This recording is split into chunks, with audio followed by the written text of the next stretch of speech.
Definitely.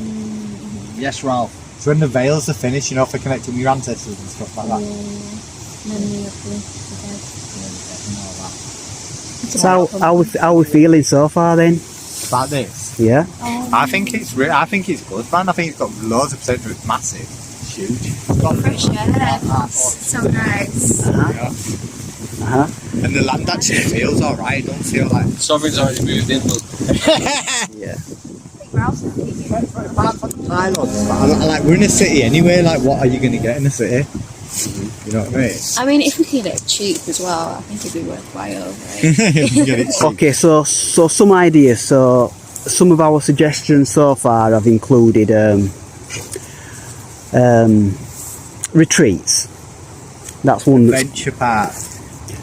Bushcraft, adventure bushcrafting kind of parks, festivals. Yeah.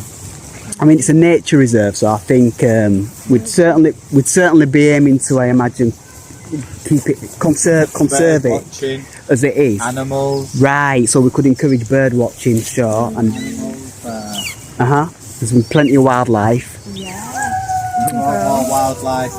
A lot of fruit and veg. I could even have a cafe somewhere. We could do. Near the edge of Got dog walkers and everything. Walk. What do you guys think about